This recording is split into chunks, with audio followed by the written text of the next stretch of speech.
Seorang pria kaya raya bernama Raka Pratama pulang ke villa mewahnya di Jakarta Selatan dalam keadaan lelah setelah hari panjang di kantor grup hotel Bintang Nusantara. Namun apa yang ia temukan di ruang keluarga membuat seluruh tubuhnya membeku. Putrinya Nayara Pratiwi yang selama 2 tahun tidak pernah tersenyum kini sedang menari sambil tertawa bersama seorang anak laki-laki yang tidak ia kenal, anak dari asisten rumah tangga baru bernama Intan Maharani. Suara tawa itu begitu jernih dan bebas hingga membuat Raka Pratama hampir lupa seperti apa bunyi kebahagiaan dari putrinya sendiri. Ia melangkah perlahan menahan napas seolah takut merusak momen yang terasa seperti keajaiban. Dan ketika ia mengintip ke dalam ruangan, ia melihat Intan Maharani duduk di lantai dengan gitar tua di pangkuannya. Jari-jarinya menari di atas senar dengan keahlian luar biasa, menghasilkan melodi lembut yang memenuhi seluruh ruangan seperti kehangatan tak terlihat. Sementara di depannya Nayara Pratiwi menari sambil berpegangan tangan dengan seorang anak laki-laki bernama Bagas Mahendra.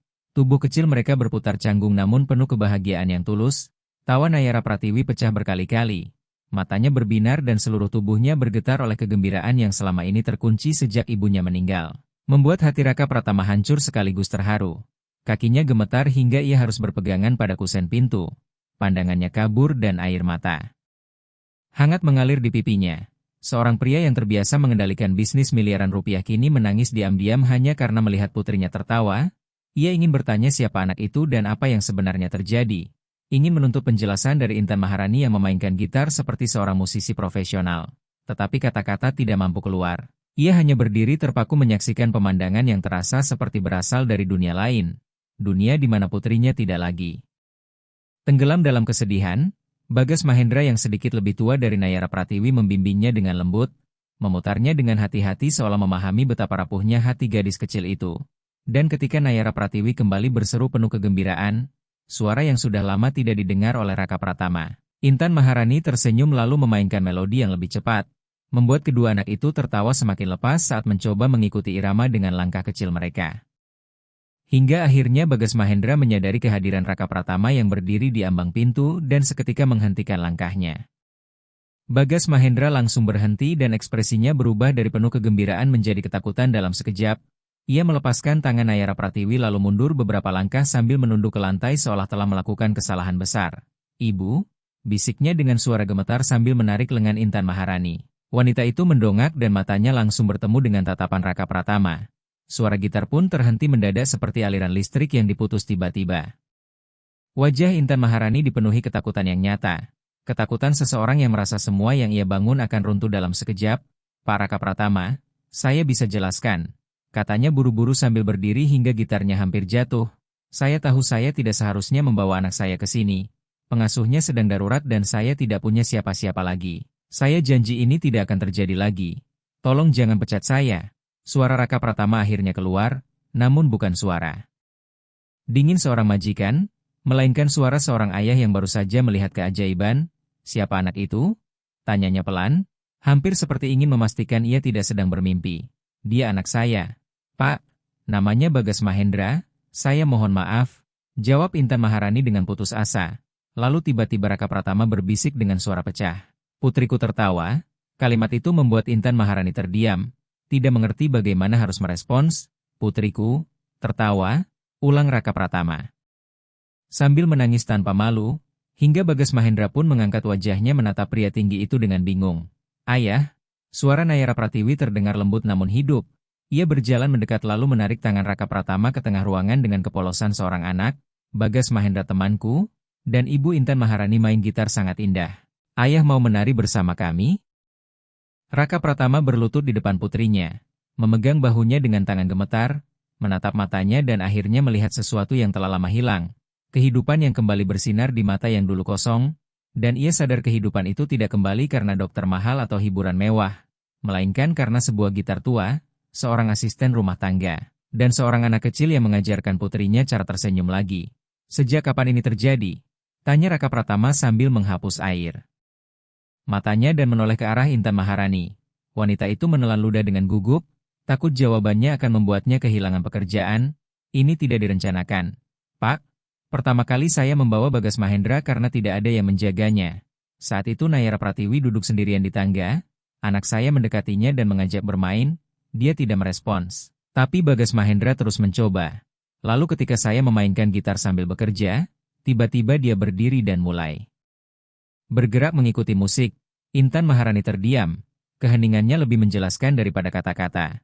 Namun sebelum Raka Pratama sempat mencerna semuanya, suara tajam memotong udara dari arah koridor. Apa keributan ini? Suara dingin itu membuat semua orang menoleh. Ratna Puspitasari berdiri di pintu masuk ruang keluarga dengan postur tegak dan tatapan tajam penuh otoritas. Matanya menyapu seluruh ruangan dalam sekejap, melihat Intan Maharani dengan gitar, seorang anak asing. Di dalam rumah, cucunya berpegangan tangan dengan anak itu, dan putranya berlutut sambil menangis. Raka Pratama, bisa kau jelaskan mengapa ada anak asing di rumahku bermain dengan Nayara Pratiwi? Tanya Ratna Puspitasari dengan suara tenang yang justru terasa lebih menekan daripada teriakan. Nenek, dia temanku. Jawab Nayara Pratiwi dengan ketegasan yang mengejutkan semua orang di ruangan itu termasuk Raka Pratama.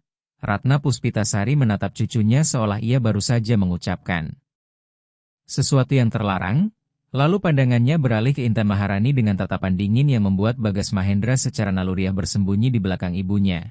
Ibu Intan Maharani, ucapnya dengan nada tegas yang mengingatkan posisi setiap orang di rumah itu, Anda dipekerjakan untuk membersihkan, bukan untuk mengadakan pesta anak-anak di ruang utama. Apalagi membawa anak Anda ke tempat yang bukan milik Anda.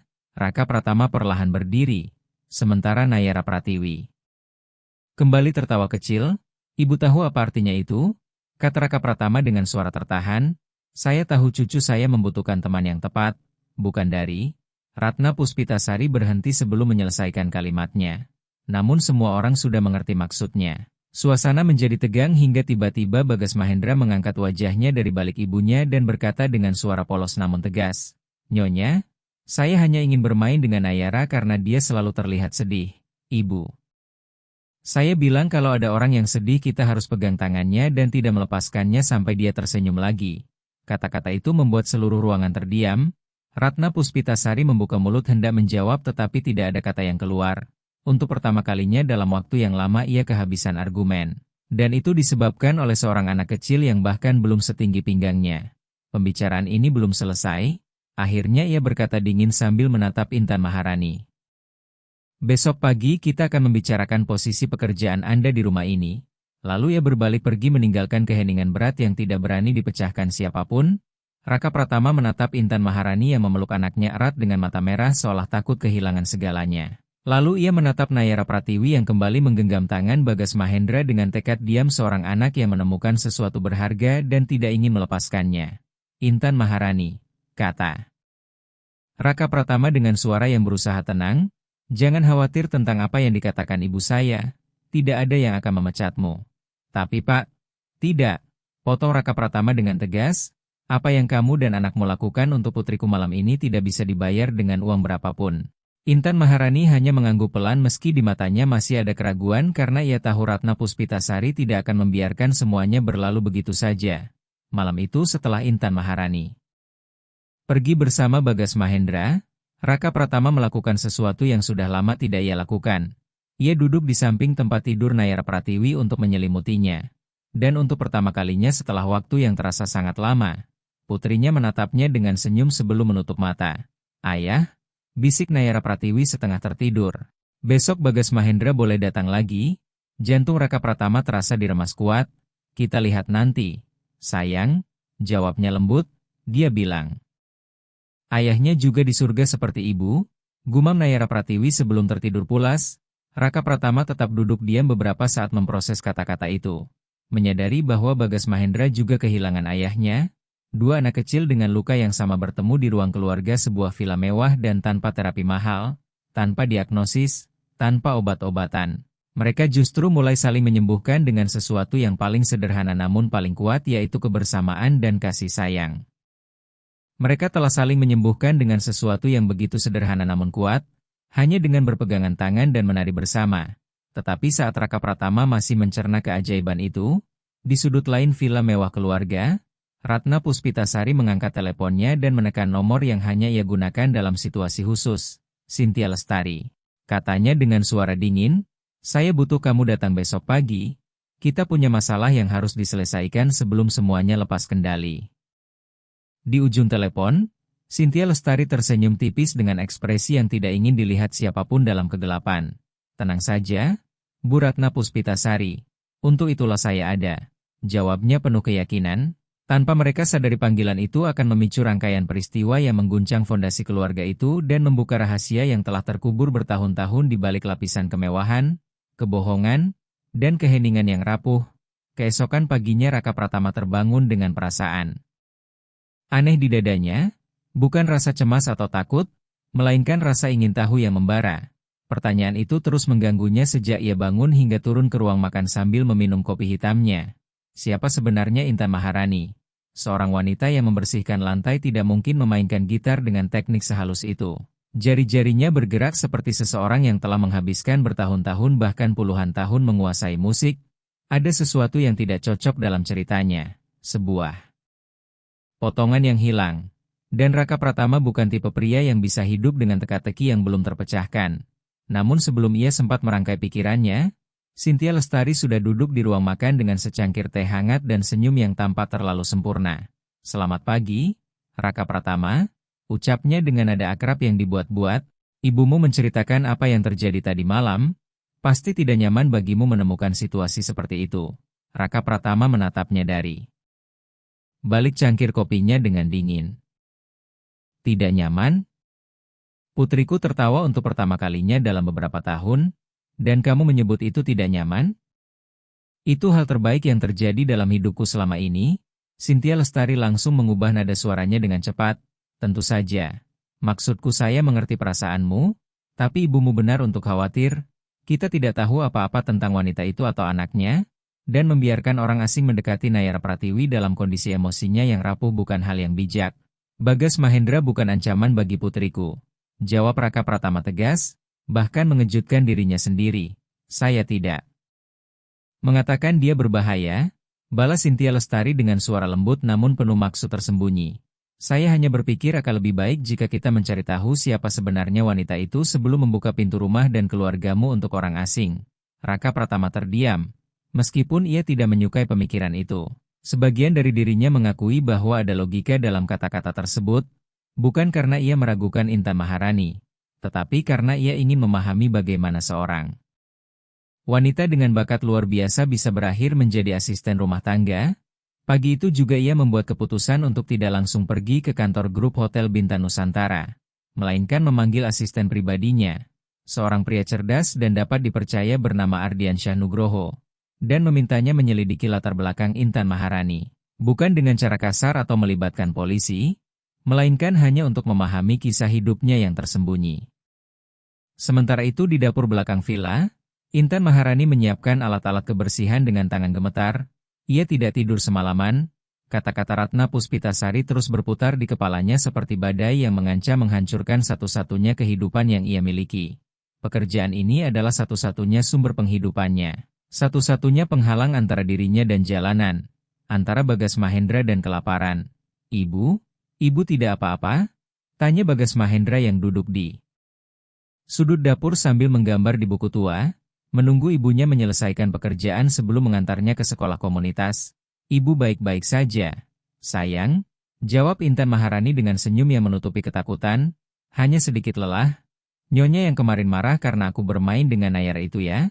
tanya Bagas Mahendra tanpa mengangkat kepala. Dengan kepekaan seorang anak yang sudah terbiasa membaca suasana, Intan Maharani berlutut di sampingnya dan mengusap kepalanya lembut. "Jangan khawatir, kamu tidak melakukan kesalahan apapun. Bermain dengan orang yang sedih adalah hal terbaik yang bisa kita lakukan." "Ayah juga bilang begitu," jawab Bagas Mahendra dengan polos. "Dia bilang musik dan persahabatan bisa menyembuhkan segalanya." Kata-kata itu membuat Intan Maharani harus menahan air mata karena kenangan tentang Fajar Ramadan selalu membuka luka yang belum pernah sembuh. Namun sebelum ia bisa menjawab, pintu dapur terbuka dan seseorang muncul yang tidak ia duga. Raka Pratama berdiri di ambang pintu dapur belakang, tempat yang mungkin sudah bertahun-tahun tidak pernah ia masuki. Kehadirannya membuat Bu Rini yang sedang memasak menjatuhkan sendok kayu karena terkejut. "Intan Maharani, bisakah kita bicara sebentar?" tanya Raka Pratama dengan nada yang berusaha santai namun terdengar gugup. Intan Maharani segera berdiri merapikan pakaiannya. "Tentu, Pak. Di ruang baca pribadi jika tidak keberatan, dan saya bisa membawa." Bagas Mahendra. Mereka bertiga berjalan melalui lorong panjang menuju ruang baca pribadi. Ruangan besar penuh rak buku tinggi dengan aroma kayu tua, membuat Bagas Mahendra menatap sekeliling dengan mata kagum seperti memasuki dunia dongeng. Raka Pratama duduk di depan Intan Maharani dengan meja besar di antara mereka. Saya ingin menanyakan sesuatu. Dan saya butuh jawaban jujur dari Anda. Intan Maharani mengangguk sambil menggenggam tangan anaknya di bawah meja. Di mana Anda belajar bermain gitar seperti itu?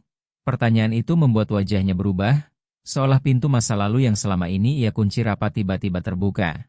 Itu dari kehidupan saya yang lain, Pak Raka Pratama, jawabnya pelan. Kehidupan yang sudah tidak ada lagi. Saya ingin tahu tentang kehidupan itu, kata Raka Pratama lembut, bukan sebagai atasan, tapi sebagai seorang ayah dari anak yang tadi malam bisa tersenyum karena Anda. Intan Maharani terdiam lama, sementara Bagas Mahendra menatapnya seolah mengetahui sebagian kisah itu. Akhirnya ia menarik napas dalam-dalam dan mulai bercerita. Saya belajar musik sejak kecil. Ayah saya seorang tukang kayu, tapi ia mencintai gitar lebih dari apapun.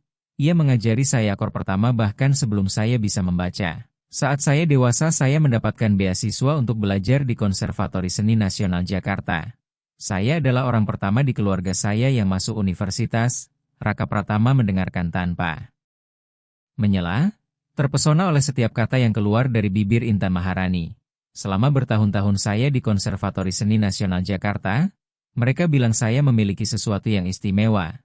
Bukan hanya teknik, tapi sesuatu yang tidak bisa diajarkan. Saya terpilih untuk mewakili Indonesia di Festival Musik Klasik Internasional. Itu kesempatan saya untuk mengubah hidup saya dan keluarga saya, untuk membuktikan bahwa anak seorang tukang kayu bisa melangkah sejauh itu. Suara Intan Maharani mulai bergetar. Lalu apa yang terjadi? Tanya Raka Pratama pelan karena ia sudah melihat kesedihan di mata wanita itu. Saya bertemu Fajar Ramadan, jawabnya, dan saat menyebut nama itu suaranya berubah menjadi lembut dan rapuh.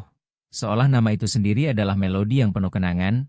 Dia pembuat alat musik, membuat gitar dengan tangan sendiri. Kami bertemu karena dia membuat gitar yang akan saya gunakan di festival. Dan kami jatuh cinta sebelum gitar itu selesai. Bagas Mahendra mendongak dengan mata berkaca-kaca. Ayahku, bisiknya pelan. Intan Maharani mengusap kepalanya dengan lembut. Iya sayang, ayahmu. Lalu ia melanjutkan, kami menikah setelah festival, saya terus bermain, dia terus membuat gitar, kami bahagia, kami tidak punya banyak uang. Tapi kami punya musik dan itu sudah cukup bagi kami. Raka Pratama perlahan mulai menghubungkan semuanya. Gitar yang kamu mainkan tadi malam? Itu gitar terakhir yang dibuat Fajar Ramadan. Jawab Intan Maharani dan suaranya akhirnya pecah. Dia menyelesaikannya beberapa minggu sebelum kecelakaan. Hari itu dia pergi ke bengkel seperti biasa dan saya tidak pernah membayangkan itu akan jadi terakhir kalinya saya melihatnya hidup. Ketika mereka menelepon dan mengatakan atap bangunan runtuh. Rasanya dunia saya terbelah dua. Dia tidak sempat keluar. Dan bersama dia, semua juga hilang. Air matanya jatuh tanpa bisa ditahan. Saya tidak bisa bermain selama berbulan-bulan. Saya meninggalkan konservatori. Meninggalkan musik, meninggalkan semuanya, yang tersisa hanya Bagas Mahendra dan janji saya pada Fajar Ramadan bahwa anak kami tidak akan pernah kelaparan. Raka Pratama menelan napas berat, itu sebabnya kamu bekerja sebagai asisten rumah tangga. Katanya bukan sebagai pertanyaan, melainkan kesadaran yang menghantamnya, tidak ada yang mempekerjakan gitaris untuk membayar tagihan hidup, Pak Raka Pratama. Tapi setiap rumah membutuhkan orang untuk membersihkan. Jadi saya menyimpan gitar itu dan belajar menggunakan sapu, dan setiap malam saat Bagas Mahendra tidur, saya memainkannya diam-diam hanya untuk merasa dia masih dekat. Raka Pratama memalingkan wajahnya karena matanya dipenuhi air mata. Kisah itu membuka luka yang juga ia miliki. Luka seorang pria yang kehilangan wanita yang dicintainya dan tidak tahu bagaimana melanjutkan hidup. Setelah beberapa saat ia berkata pelan, mulai sekarang, setiap hari setelah sekolah, biarkan Bagas Mahendra datang ke sini bermain dengan Nayara Pratiwi. Dan kamu, mainkan gitar itu setiap hari seperti tadi malam. Pak Raka Pratama, ibumu. Biarkan saya yang mengurusnya, potongnya tegas. Beberapa saat kemudian Raka Pratama membaca pesan dari Ardiansyah Nugroho berulang kali sebelum akhirnya mengangkat telepon dengan tangan gemetar. Setiap detik tanpa jawaban terasa seperti keabadian, ketika akhirnya suara Ardiansyah Nugroho terdengar di ujung sana. Nadanya berat, Pak Raka Pratama, Apa yang saya temukan tidak bisa dijelaskan lewat telepon. Bisakah saya datang ke villa sekarang? Datang sekarang juga? Jawab Raka Pratama cepat lalu menutup telepon dengan perasaan tidak enak yang mengikat perutnya. Sambil menunggu, ia segera turun untuk mencari Intan Maharani. Karena ada sesuatu yang harus ia lakukan sebelum semuanya terlambat. Malam sebelumnya Ratna Puspitasari sudah mengumumkan bahwa ia akan berbicara dengan Intan Maharani pagi-pagi sekali. Dan Raka Pratama tahu ia harus datang lebih dulu untuk melindunginya dari apapun yang telah direncanakan ibunya. Tetapi saat ia tiba di lobi utama villa, semuanya sudah terlambat. Ratna Puspitasari berdiri di depan Intan Maharani yang menundukkan kepala sambil memegang pel lantai erat seolah itu satu-satunya yang membuatnya tetap berdiri. Beberapa meter di belakang, Cynthia Lestari bersandar di dinding dengan tangan terlipat dan senyum tipis penuh kepuasan yang nyaris tak bisa ia sembunyikan.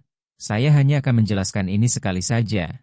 Intan Maharani, kata Ratna Puspitasari dengan suara dingin setajam es. Rumah ini memiliki aturan yang sudah ada jauh sebelum Anda datang dan akan tetap ada lama setelah Anda pergi.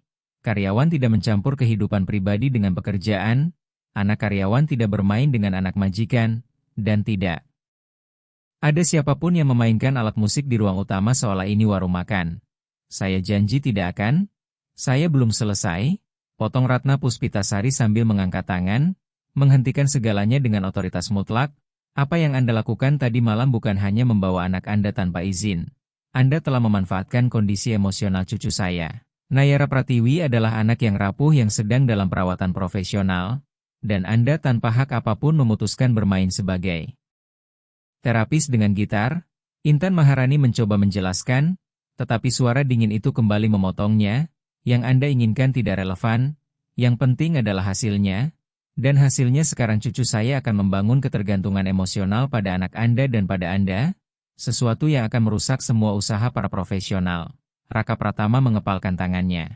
Setiap kata ibunya terasa seperti api yang membakar, tetapi ia tahu menyela sekarang hanya akan memperburuk keadaan. Iya. Menunggu saat yang tepat, jadi ini adalah kondisi baru.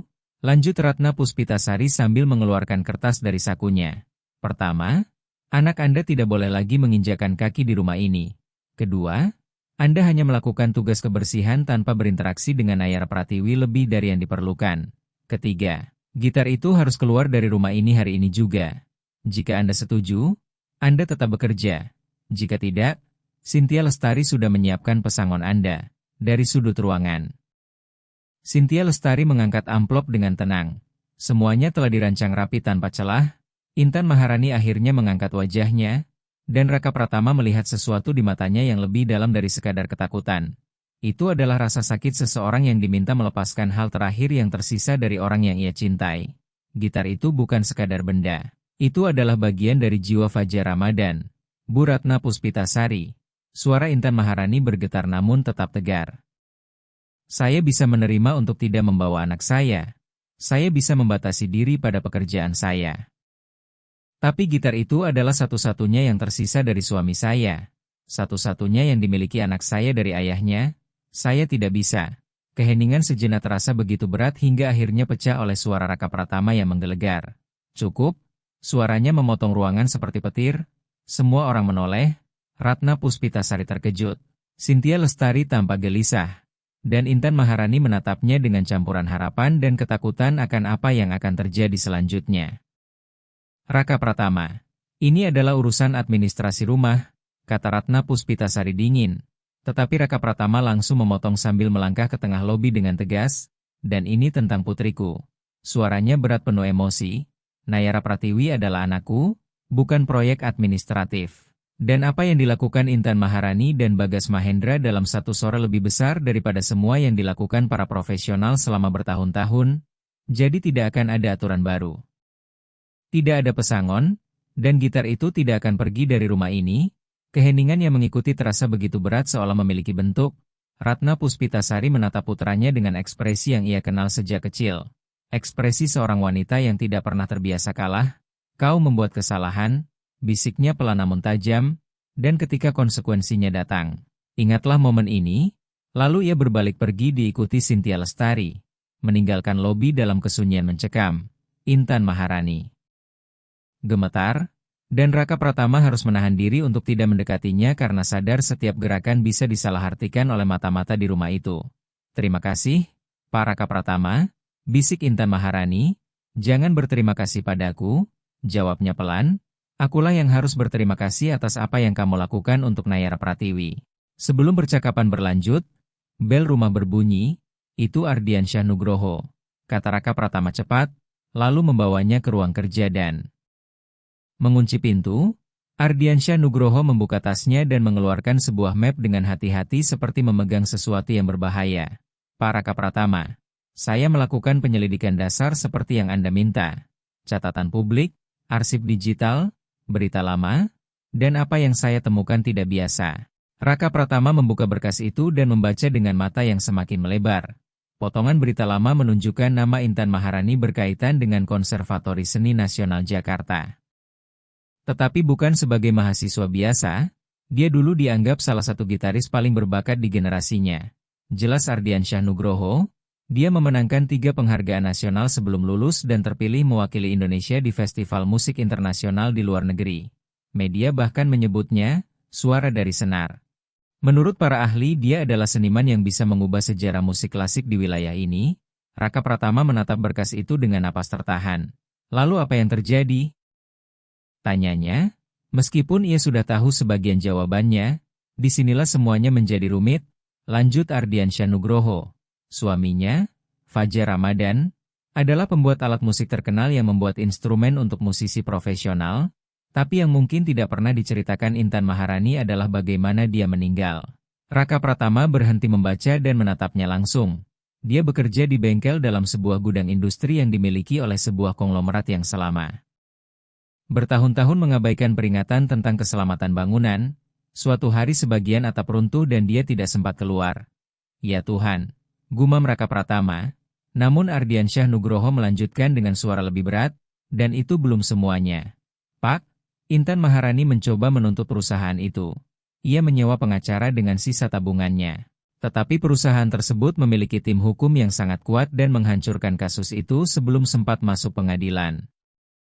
Ia bukan hanya tidak menerima kompensasi apapun, tetapi biaya hukum justru membuat Intan Maharani benar-benar bangkrut. Ia kehilangan apartemennya, kehilangan tabungannya, kehilangan segalanya, sementara perusahaan itu tidak pernah dimintai pertanggungjawaban." Setiap kalimat yang dibaca membuat dada Raka Pratama terasa semakin sesak. Namun apa yang dikatakan Ardiansyah Nugroho selanjutnya membuat dunia seakan runtuh di bawah kakinya. "Pak Raka Pratama, saya juga menelusuri. Siapa pemilik bangunan industri itu? Perusahaan yang mengabaikan peringatan keselamatan hingga menyebabkan kematian Fajar Ramadan, dan yang kemudian menghancurkan janda itu secara hukum agar tidak perlu membayar 1 rupiah pun." Ardiansyah Nugroho berhenti sejenak, jeda yang terasa seperti keabadian. "Bangunan itu milik Pratama Investama, perusahaan keluarga Anda yang didirikan ayah Anda dan selama ini dikelola oleh ibu Anda saat Anda fokus pada bisnis hotel." Raka Pratama membeku, pikirannya seolah berhenti bekerja. "Anda mengatakan kepada saya, bahwa keluarga saya, bahwa perusahaan ayah saya bertanggung jawab atas kematian suami Intan Maharani?" Suaranya nyaris tidak terdengar. "Saya mengatakan bahwa Pratama Investama adalah pemilik bangunan tempat Fajar Ramadan meninggal. Dan tim hukum yang menghancurkan gugatan Intan Maharani dipimpin oleh 1 orang. Siapa?" Ratna Puspitasari. Dunia terasa berhenti berputar bagi Raka Pratama. Dinding ruang kerja terasa menyempit seolah menekannya dari segala arah. Potongan-potongan kebenaran mengerikan itu mulai tersambung dalam pikirannya. Ibunya yang mempekerjakan Intan Maharani, ibunya yang kini ingin mengusirnya, ibunya yang ternyata telah menghancurkan hidup wanita itu sejak awal. Apakah dia tahu? Bisik Raka Pratama, tahu bahwa dia bekerja di rumah keluarga yang menghancurkan hidupnya. "Itu yang belum bisa saya pastikan, Pak. Tapi ada satu hal lagi." Ardiansyah Nugroho mengeluarkan lembar terakhir dari map itu. "Ini catatan dari Klinik Kasih Ibu Jakarta. Istri Anda, Maya Permata, sebelum meninggal dirawat di sana, dan selama minggu-minggu terakhirnya ia rutin dikunjungi seorang relawan yang menemaninya dan memainkan gitar untuk mengurangi rasa sakitnya." Relawan itu menandatangani kunjungannya dengan nama lengkap. Tangan Raka Pratama gemetar saat mengambil lembar itu. Matanya membaca nama yang tertulis di sana, Intan Maharani. Kertas itu terlepas dari tangannya dan jatuh ke lantai saat Tubuhnya ambruk di kursi. Kebenaran itu terlalu berat untuk ditanggung. Wanita yang membersihkan rumahnya adalah orang yang menemani istrinya di saat-saat terakhir.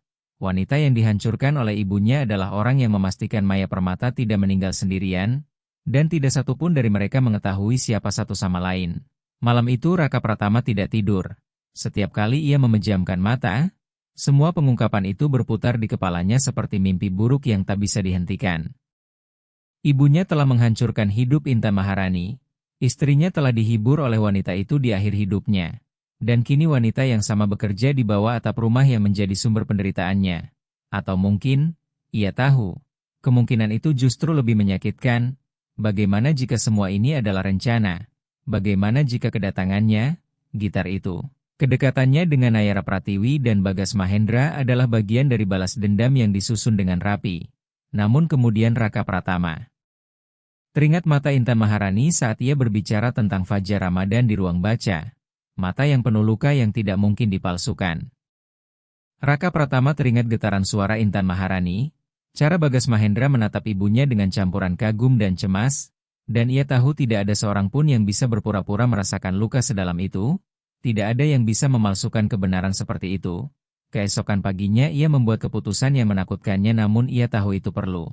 Ia akan berbicara dengan Intan Maharani dan mengungkapkan semua yang telah ia ketahui karena ia tidak bisa lagi menatap mata wanita itu sambil menyimpan rahasia sebesar itu. Namun sebelum ia sempat mencarinya, sesuatu terjadi yang mengubah segalanya. Nayara Pratiwi terbangun sambil bersenandung. Raka Pratama yang berada di koridor langsung membeku ketika mendengar melodi itu keluar dari kamar putrinya. Jantungnya berdegup kencang saat ia mendekat ke pintu yang sedikit terbuka dan melihat Nayara Pratiwi duduk di tempat tidurnya dengan kaki telanjang bergerak pelan sambil bersenandung lagu yang sama yang dimainkan Intan Maharani pada malam pertama. "Ayah," kata Nayara Pratiwi saat melihatnya, "hari ini Bagas Mahendra datang." Raka Pratama berlutut di sampingnya dan mengusap rambutnya dengan lembut. "Iya sayang, hari ini dia datang," jawabnya sambil tersenyum dengan mata basah. "Aku mau dia mengajariku menari lebih baik, dia bisa berputar tanpa jatuh," kata Nayara Pratiwi polos. Dan saat itu Raka Pratama menyadari bahwa putrinya mulai merencanakan sesuatu. Mengungkapkan keinginan, melihat masa depan, sesuatu yang selama ini tidak pernah berhasil dicapai oleh para ahli. Ia memutuskan membutuhkan pendapat profesional sebelum mengambil langkah berikutnya. Ia segera menghubungi Dr. Hendra Saputra, terapis anak yang telah merawat Nayara Pratiwi sejak kehilangan Maya Permata. Seorang pria dengan suara tenang dan tatapan dalam yang mendedikasikan hidupnya untuk menyembuhkan luka batin anak-anak. "Apa yang Anda ceritakan ini luar biasa, Pak Raka Pratama," kata dokter Hendra Saputra setelah mendengar semuanya. Nayara Pratiwi telah membangun dinding emosional sebagai perlindungan setelah kehilangan ibunya. Dan tidak ada terapi yang mampu menembusnya karena dinding itu terbuat dari rasa sakit terdalam seorang anak. Tetapi ketika ia bertemu anak lain yang membawa luka yang sama seperti Bagas Mahendra, terjadi sesuatu yang dalam psikologi disebut pengenalan emosional. Bagas Mahendra tidak mencoba menyembuhkannya. Ia hanya menunjukkan bahwa ia tidak sendirian. Dan itu cukup untuk membuatnya memilih merasakan kembali. Raka Pratama menarik napas dalam. "Dokter, saya butuh Anda datang ke rumah dan mengevaluasi kondisinya secara langsung. Saya tidak ingin merusak kemajuan ini." "Saya akan datang sore ini," jawab Dr. Hendra Saputra. Namun sementara Raka Pratama sibuk mengatur pertemuan itu, di sudut lain villa sesuatu yang jauh lebih gelap sedang berlangsung. Cynthia Lestari menghabiskan semalaman mempelajari sebuah surat yang ia cegat dari Konservatori Seni Nasional Jakarta. Isi surat itu seperti bom yang bisa menghancurkan atau menyelamatkan Intan Maharani tergantung bagaimana digunakan.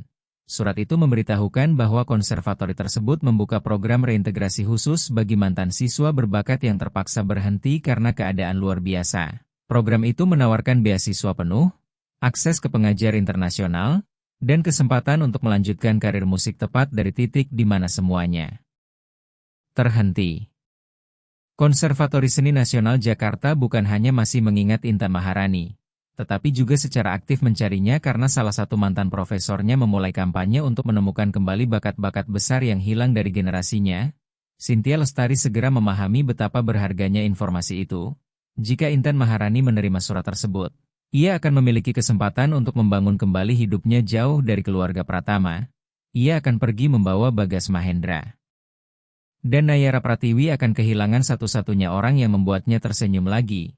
Raka Pratama akan menyalahkan Intan Maharani, dan semuanya akan kembali seperti semula. Tetapi Cynthia Lestari tidak hanya ingin wanita itu pergi. Ia ingin ia pergi dalam kehinaan, dipermalukan dan dicap sebagai orang yang tidak bisa dipercaya.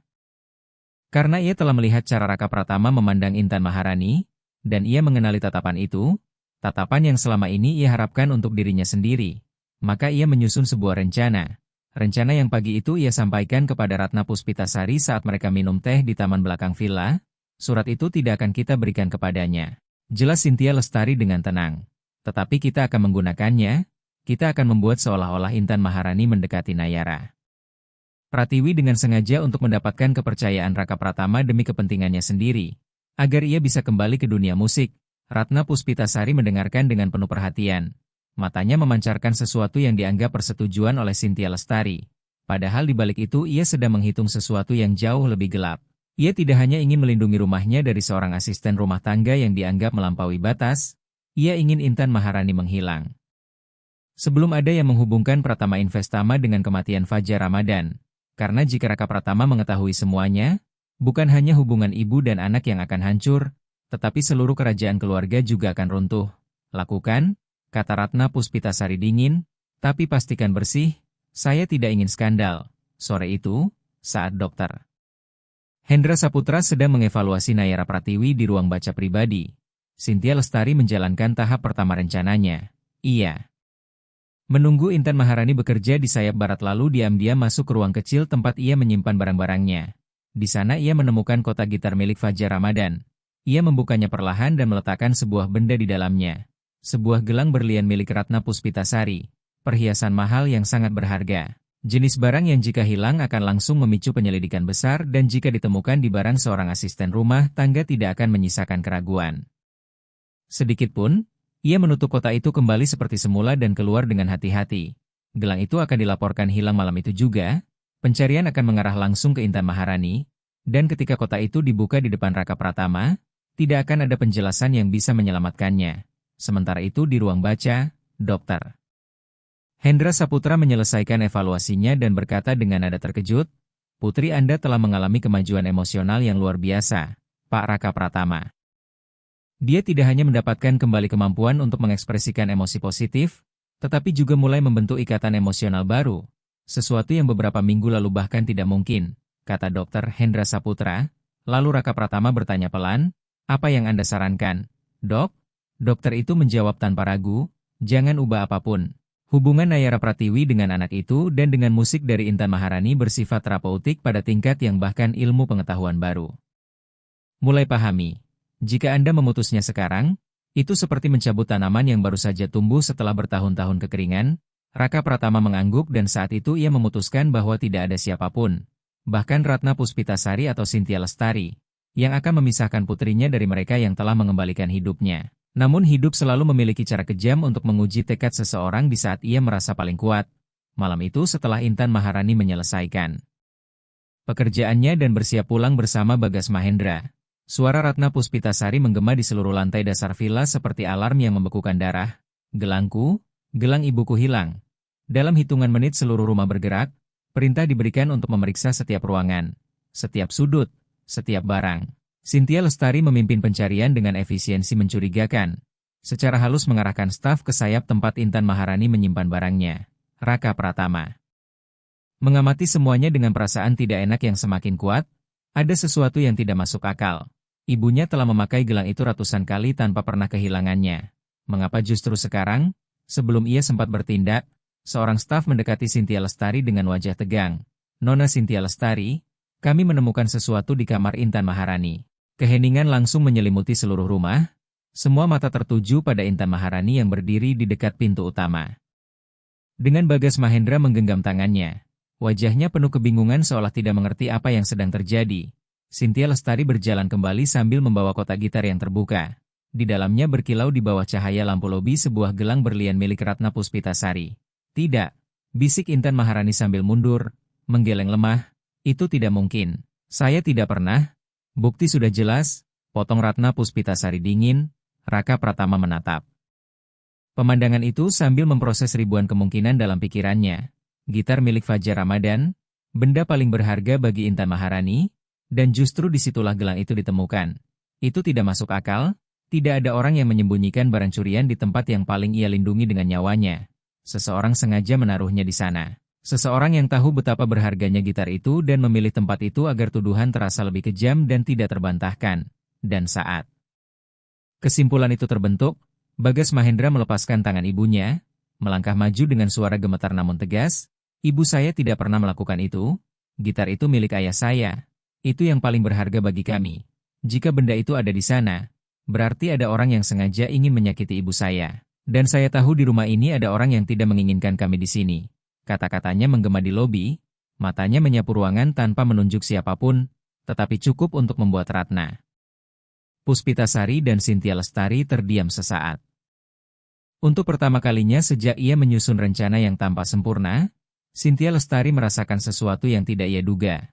Ketakutan, bukan pada orang dewasa, melainkan pada seorang anak kecil yang baru saja mengucapkan kebenaran paling berbahaya dengan keyakinan yang tak tergoyahkan.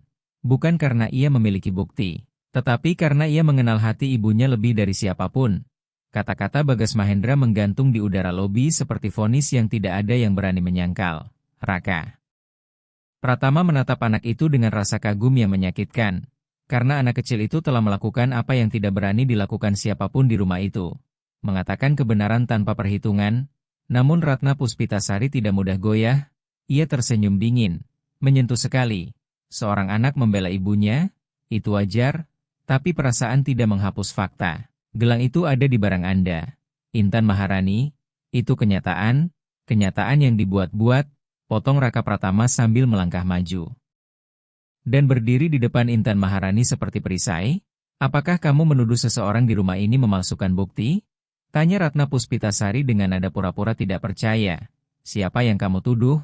Cynthia Lestari atau staf yang telah bekerja puluhan tahun dengan setia? Atau kamu lebih percaya pada orang asing yang baru beberapa minggu kamu kenal daripada ibumu sendiri?" Kata-kata itu menusuk tepat ke hati Raka Pratama.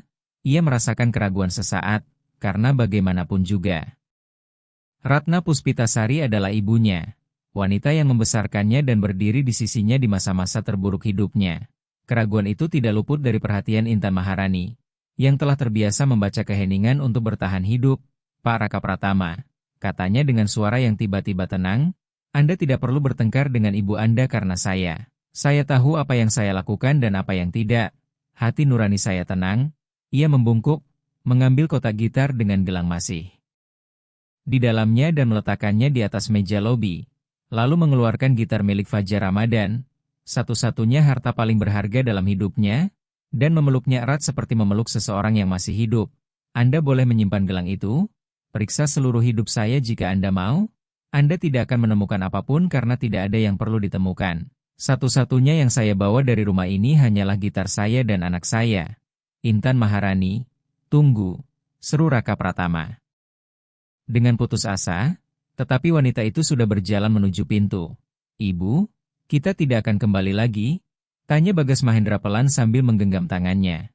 Intan Maharani tidak menjawab karena jika ia membuka mulutnya saat itu, ia tahu ia akan hancur sepenuhnya di depan orang-orang yang telah merancang kehancurannya. Dan harga dirinya adalah satu-satunya hal terakhir yang ia miliki. Hari-hari berikutnya menjadi hari-hari tergelap yang pernah dialami keluarga Pratama sejak kematian Maya Permata. Nayara Pratiwi kembali tenggelam dalam kesunyian. Ia berhenti bersenandung, berhenti meminta seseorang bermain dengannya, berhenti turun ke ruang keluarga tempat ia pernah menari bersama Bagas Mahendra. Ia mengurung diri di kamarnya dengan tekad diam seorang anak yang merasa dunia telah terlalu sering melukainya dan satu-satunya cara untuk bertahan adalah menghilang dari dalam. Dr. Hendra Saputra datang beberapa kali ke villa dan setiap kunjungannya berakhir dengan kabar yang semakin menghancurkan. Nayara Pratiwi mengalami kemunduran, Pak Raka Pratama, dan kecepatannya lebih cepat daripada kemajuan sebelumnya. Jika kita tidak segera mengembalikan stimulus yang membuka emosinya, ada risiko ia akan menutup diri secara permanen. Permanen? Maksudnya apa, Dok? Tanya Raka Pratama dengan suara gemetar. Dokter itu terdiam sejenak sebelum menjawab, dan keheningan itu sendiri sudah menjadi jawaban paling menakutkan yang pernah ia dengar. Artinya kita bisa kehilangan dia, bukan secara fisik, tapi secara emosional. Ada titik dalam proses ini yang tidak bisa kembali. jika ia melewatinya. Tidak ada terapi, tidak ada cara untuk membawanya kembali. Raka Pratama keluar dari ruang kerja dengan tubuh gemetar. Ia harus menemukan Intan Maharani, bukan besok, bukan minggu depan, sekarang juga. Setiap jam yang berlalu terasa seperti satu langkah menuju kehilangan putrinya selamanya. Tetapi kota Jakarta terlalu luas dan Intan Maharani tidak ingin ditemukan. Ia menyewa penyelidik, memeriksa berbagai catatan, menghubungi sekolah komunitas tempat Bagas Mahendra mungkin terdaftar, mengunjungi rumah singgah, bertanya ke komunitas gereja dan tempat-tempat penampungan, namun tidak ada hasil. Intan Maharani menghilang seperti seseorang yang sudah terbiasa kehilangan segalanya dan tahu bagaimana memulai dari nol. Sementara itu suasana di villa keluarga Pratama berubah drastis, terasa berat seolah dinding-dindingnya sendiri mengetahui ketidakadilan yang terjadi dan menuntut keadilan. Para staf mulai berbisik di lorong. Bu Rini berhenti memasak hidangan favorit Ratna Puspitasari tanpa alasan. Para tukang kebun menghindari Cynthia Lestari seolah kehadirannya membawa sesuatu yang tidak bisa mereka ungkapkan. Hingga suatu hari Bu Rini mendekati Raka Pratama dengan hati-hati. Pak Raka Pratama, maaf saya ikut campur. Katanya pelan memastikan tidak ada yang mendengar, tapi hati nurani saya tidak membiarkan saya diam. Raka Pratama langsung menegang, malam gelang itu hilang, saya sedang di dapur menyiapkan makanan. Dari sana saya bisa melihat lorong menuju kamar tempat Intan Maharani menyimpan barangnya. Napas Raka Pratama tertahan, malam itu, sebelum semua ini terjadi, saya melihat Cynthia Lestari masuk ke kamar itu. Dia berada di dalam beberapa menit lalu keluar dengan tangan kosong. Waktu itu saya tidak memikirkan apa-apa, tapi sekarang saya yakin, Intan Maharani tidak bersalah. Kata Bu Rini dengan keyakinan kuat seorang wanita yang telah melihat banyak kebohongan dan kejujuran selama bertahun-tahun. Kata-kata itu menjadi potongan terakhir dari kebenaran yang sudah dirasakan oleh Raka Pratama. Tetapi kini ia memiliki bukti. Cynthia Lestari telah menjebak Intan Maharani, dan Ratna Puspitasari membiarkannya terjadi. Bersama-sama mereka telah mengusir satu-satunya orang yang mampu mengembalikan kehidupan putrinya. Tanpa ragu Raka Pratama berjalan menuju ruang kerja ibunya dan membuka pintu tanpa mengetuk. Raka Pratama membuka pintu ruang kerja itu dengan keras dan menemukan Ratna Puspitasari duduk tenang di mejanya memeriksa dokumen seolah dunia di sekitarnya tidak sedang runtuh. Kita harus bicara, Bu, dan kali ini Ibu akan mengatakan yang sebenarnya. Suaranya tegas tanpa ruang untuk penolakan. Raka Pratama, saya tidak tahu apa yang. Cynthia Lestari menanam gelang itu di barang Intan Maharani. Saya punya saksi, dan sebelum Ibu mencoba menyangkal, saya tahu semuanya. Tentang Pratama Investama, saya tahu tentang bangunan yang runtuh. Saya tahu apa yang Ibu lakukan pada Intan Maharani bertahun-tahun sebelum dia datang ke rumah ini. Wajah Ratna Puspitasari berubah, tidak ada bantahan, tidak ada kemarahan, hanya keheningan yang mengakui segalanya, dan ada satu hal lagi yang Ibu tidak tahu. Lanjut Raka Pratama dengan suara yang hampir pecah. Intan Maharani adalah wanita yang menemani Maya Permata di hari-hari terakhirnya, saat Ibu sibuk mengatur segalanya dan saya tenggelam dalam kesedihan. Wanita yang tidak kita kenal itu adalah dia. Wanita yang suaminya meninggal karena kelalaian perusahaan kita. Wanita yang baru saja Ibu usir dari hidup kita. Tangan Ratna Puspitasari gemetar memegang dadanya. Dan untuk pertama kalinya Raka Pratama melihat penyesalan di mata ibunya. Penyesalan yang dalam dan lama terkubur. Raka Pratama, bisiknya pelan. Namun ia sudah berbalik dan keluar. Ia tidak punya waktu untuk penjelasan atau penyesalan. Putrinya sedang hancur. Intan Maharani menghilang. Dan setiap detik terasa seperti kehilangan yang tidak bisa dikembalikan. Malam itu saat ia hampir menyerah setelah memeriksa semua laporan tanpa hasil. Teleponnya berdering dari nomor tak dikenal. Pak Raka Pratama, nama saya Ibu Laila, saya Direktur Rumah Singgah Pelita Hati. Beberapa hari lalu seorang wanita datang ke sini bersama anak laki-lakinya. Dia tidak mau menyebutkan namanya, tapi anak itu bilang kepada semua orang bahwa ayahnya tinggal di dalam gitar. Saya menemukan nomor Anda di kartu di saku anak itu. Saya pikir Anda orang yang mereka cari. Tanpa menunggu selesai, Raka Pratama sudah meraih kunci mobilnya. Ia mengemudi seperti orang kesurupan, lampu jalan menjadi bayangan kabur di matanya sementara ia mengulang kata-kata itu di kepalanya. Seorang anak yang mengatakan ayahnya tinggal di dalam gitar. Hanya Bagas Mahendra yang pernah mengatakan itu. Jalanan semakin sempit. Bangunan semakin rendah. Trotoar retak saat ia mendekati lokasi. Akhirnya ia berhenti di depan sebuah bangunan sederhana dengan cat yang dulu cerah namun kini memudar. Sebuah plakat di samping pintu bertuliskan Rumah Singgah Pelita Hati. Ibu Laila sudah menunggunya di depan. Seorang wanita dengan tatapan tegas dan tangan kasar yang menunjukkan bertahun-tahun kerja keras membantu orang lain.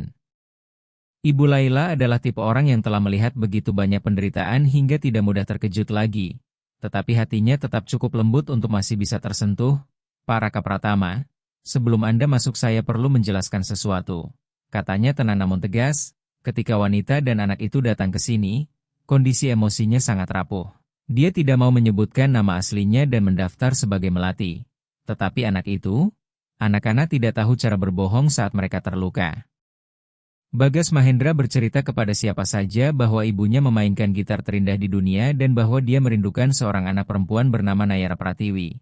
Nama itu membuat dada Raka Pratama terasa tertusuk. Suatu malam saya menemukannya menangis di halaman. Dia duduk di tanah memeluk gitar itu seperti bayi. Saya tidak bertanya apapun. Saya hanya duduk di sampingnya.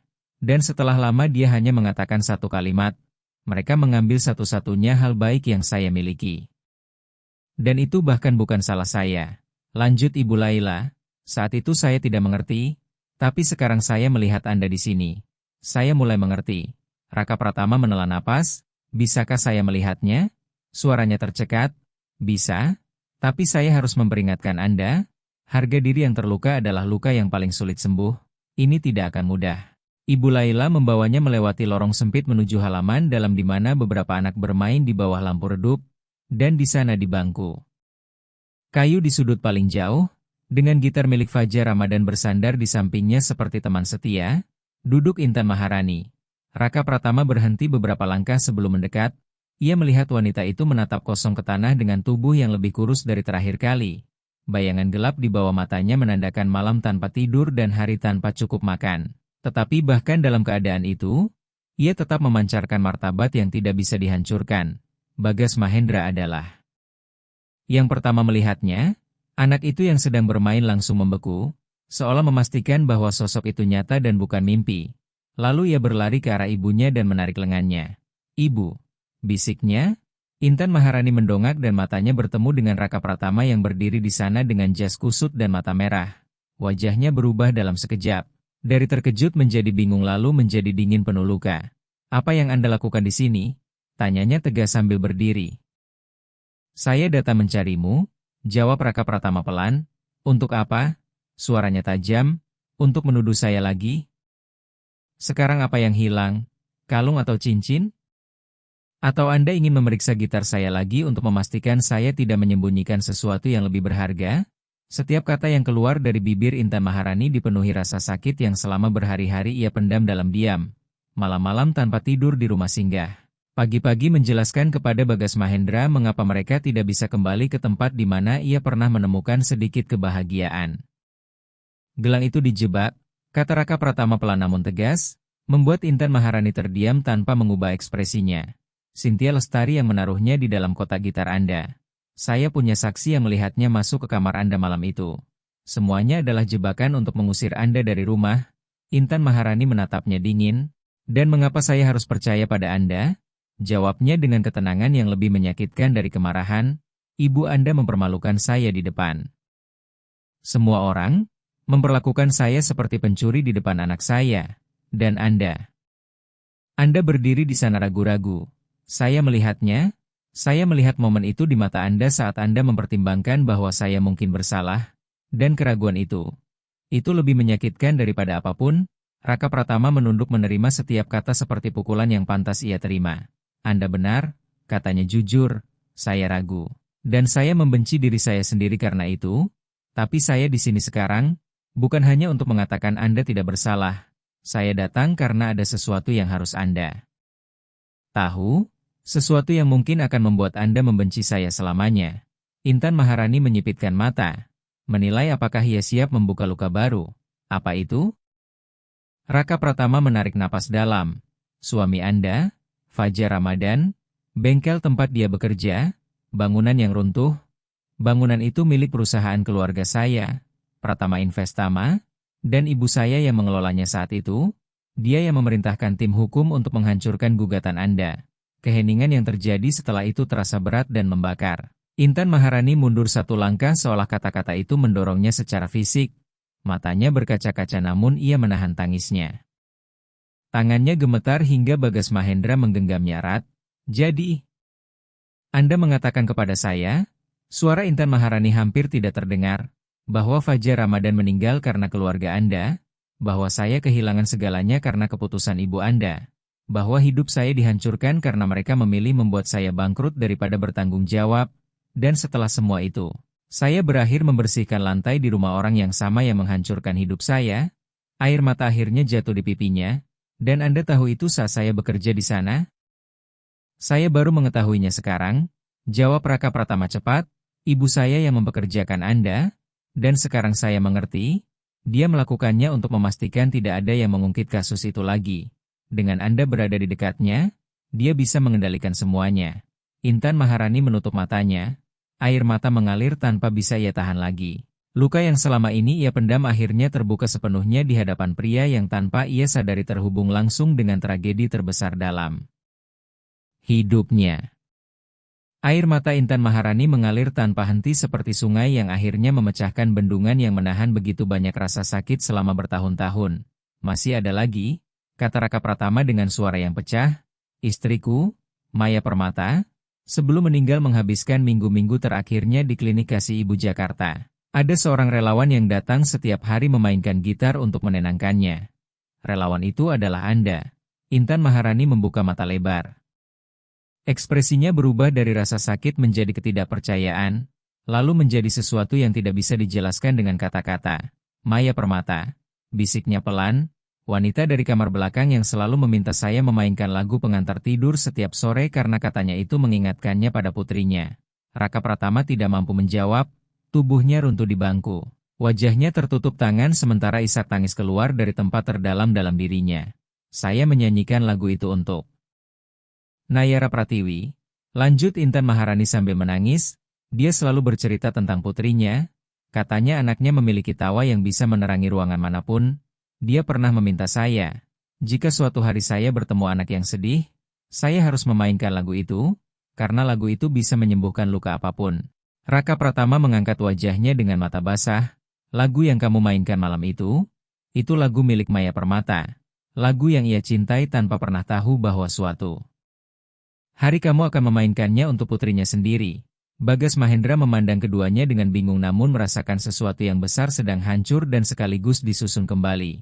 Pak Raka Pratama, kata Intan Maharani sambil menghapus air matanya, saya tidak tahu siapa Anda saat menerima pekerjaan itu.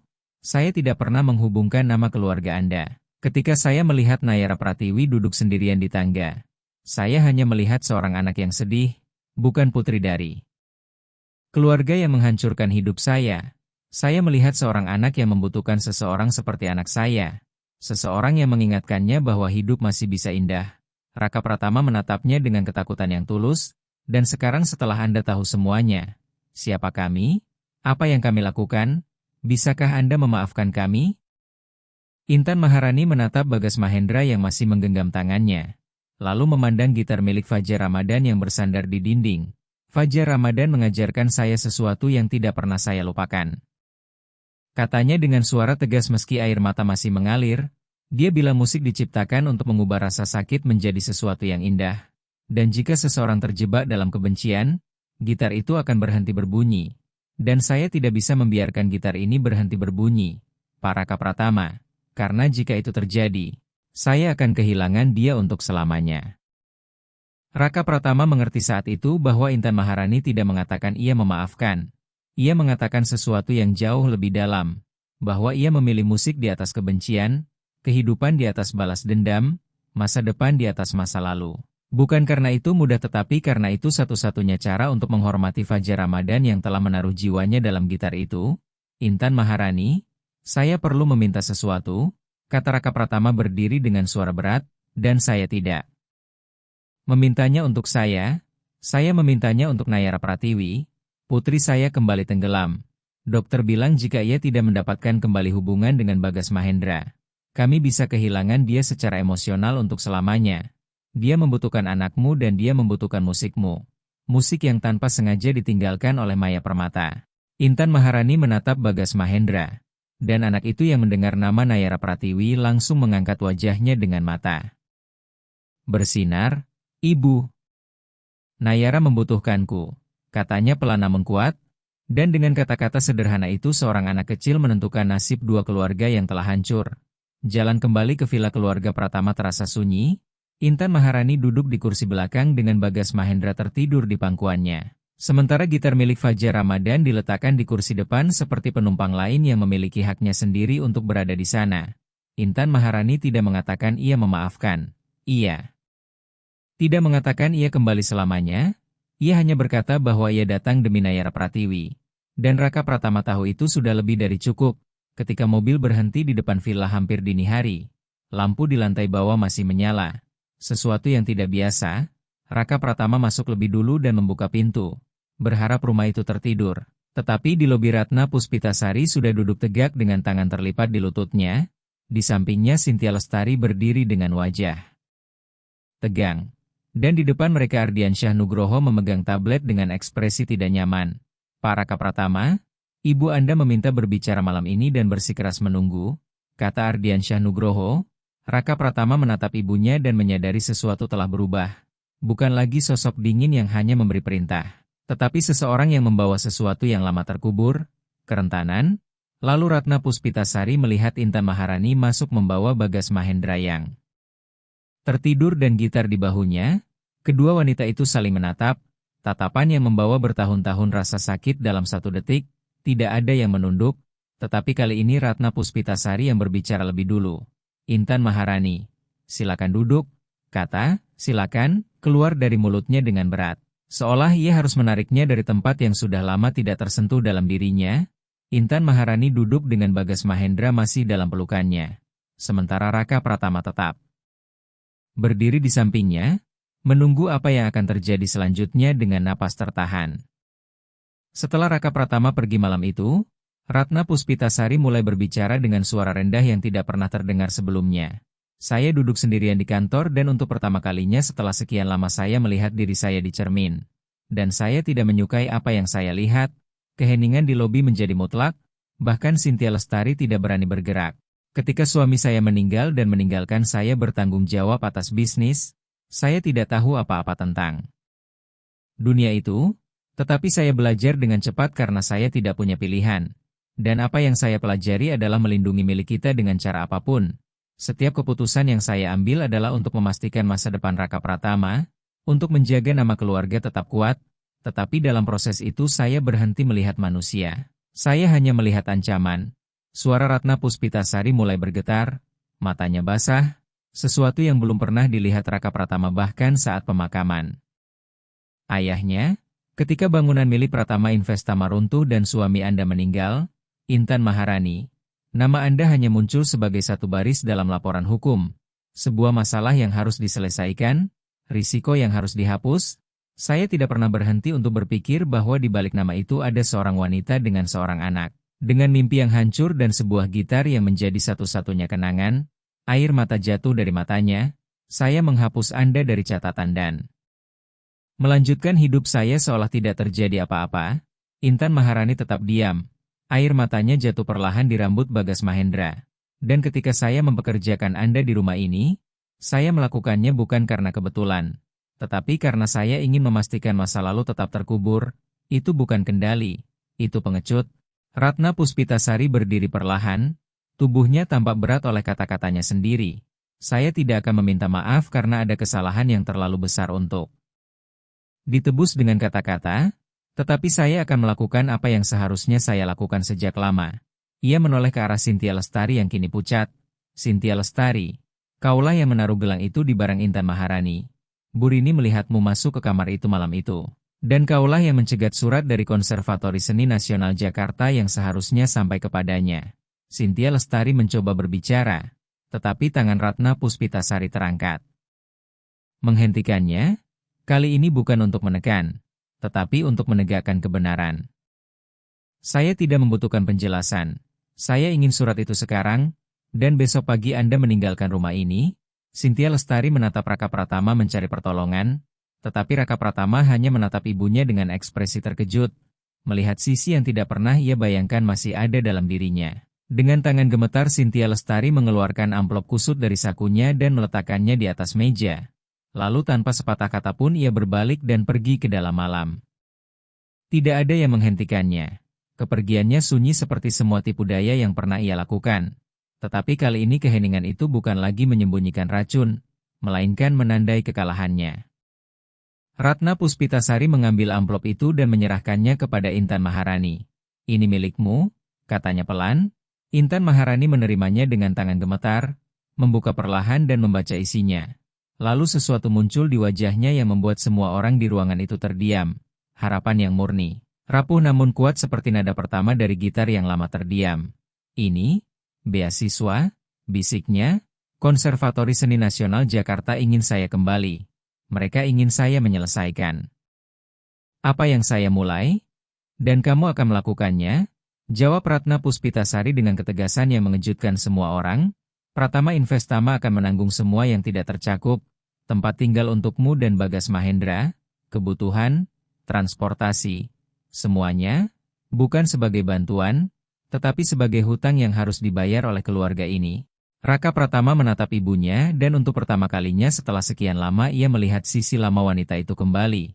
Tidak sempurna tetapi nyata. Intan Maharani memeluk surat itu di dadanya seperti harta berharga. Namun sebelum ia sempat menjawab, suara langkah kecil tanpa alas kaki membuat semua orang menoleh ke arah tangga. Nayara Pratiwi turun perlahan dengan rambut berantakan dan mata setengah tertutup, tetapi langsung terbuka lebar saat ia melihat siapa yang berdiri di lobi. "Bagas Mahendra," bisiknya. Anak itu terbangun dan mengangkat kepala. "Nayara." Ia berlari turun dari pelukan ibunya. Nayara Pratiwi pun berlari menuruni tangga. Mereka bertemu di tengah lobi dan berpelukan erat seolah tidak pernah ingin melepaskan satu sama lain. "Kamu pergi," kata Nayara Pratiwi dengan suara pecah, kalimat sederhana yang menyimpan semua luka kehilangan yang ia rasakan. "Tapi aku sudah kembali," jawab Bagas Mahendra dengan kepolosan yang penuh kekuatan. "Dan aku membawa gitar ayahku supaya ibumu di surga bisa mendengar kita menari lagi." Melodi yang pernah dimainkan Maya Permata seolah memenuhi seluruh ruangan saat Intan Maharani mulai memetik gitar. Nada-nada itu mengalir seperti ombak yang membersihkan semua luka lama. Nayara Pratiwi dan Bagas Mahendra kembali menari berpegangan tangan di tengah lobi seperti malam pertama. Namun kali ini dengan semua orang menyaksikan sambil menangis dan tersenyum bersamaan. Raka Pratama berlutut di samping putrinya lalu ikut menari bersama mereka. Sementara Ratna Puspitasari berdiri tak jauh, perlahan mengikuti irama dengan gerakan kecil seolah seorang anak kembali belajar merasakan sesuatu yang telah lama ia lupakan. Beberapa minggu kemudian Intan Maharani kembali ke Konservatori Seni Nasional Jakarta. Kepulangannya menjadi pembicaraan besar di dunia musik, dan saat ia memainkan gitar milik Fajar Ramadan di kelas pertamanya, salah satu profesornya berkata dengan suara yang kemudian menjadi legenda, bahwa tidak semua seniman kembali dari keheningan, tetapi mereka yang kembali membawa suara yang mampu menyembuhkan dunia. Teknik bisa dipelajari, tetapi apa yang ada di dalam diri Intan Maharani bukan sesuatu yang diajarkan. Itu lahir dari rasa sakit yang dijalani, diterima, lalu diubah menjadi musik. Bagas Mahendra kemudian bersekolah di tempat yang sama dengan Nayara Pratiwi, dan keduanya menjadi tidak terpisahkan. Dua anak yang telah memahami lebih awal dari banyak orang dewasa bahwa luka yang dibagikan akan sembuh lebih cepat daripada luka yang disembunyikan. Ratna Puspitasari diam-diam mendirikan sebuah yayasan atas nama Fajar Ramadan yang didedikasikan untuk melindungi keselamatan para pengrajin dan pekerja mandiri. Ia tidak mengumumkannya, tidak mencari pujian, ia melakukannya dalam sunyi seperti cara ia dulu menimbulkan kerusakan, tetapi kali ini meninggalkan jejak perbaikan. Suatu sore Raka Pratama pulang kerja dan menemukan pemandangan yang sama yang pernah mengubah hidupnya. Intan Maharani memainkan gitar di ruang keluarga sementara Nayara Pratiwi dan Bagas Mahendra menari tanpa alas kaki di atas karpet, tetapi kali ini ia tidak berhenti di pintu. Ia masuk dan duduk di samping Intan Maharani, mendengarkan melodi yang dahulu diajarkan Maya Permata tanpa pernah mengetahui bahwa suatu hari lagu itu akan menyatukan dua keluarga yang hancur. Malam itu sebelum tidur Nayara Pratiwi bertanya, "Ayah, apakah ayah percaya bahwa ibu dan ayahnya Bagas Mahendra saling mengenal di surga?" Raka Pratama tersenyum dengan mata basah. "Ayah yakin begitu, sayang, dan ayah yakin mereka sedang menari." Nayara Pratiwi menutup matanya dengan senyum yang lebih terang dari semua lampu di villa itu, dan di suatu tempat yang tak terlihat, sebuah lagu pengantar tidur terus dimainkan oleh gitar yang membawa jiwa Fajar Ramadan. Selama senarnya bergetar, ia tidak pernah benar-benar pergi. Ada alat musik yang dibuat dari kayu dan senar, tetapi yang paling berharga adalah yang dibuat dari cinta, kehilangan, dan keputusan untuk mengubah rasa sakit menjadi melodi terindah. Dan gitar terakhir milik Fajar Ramadan tidak pernah berhenti berbunyi.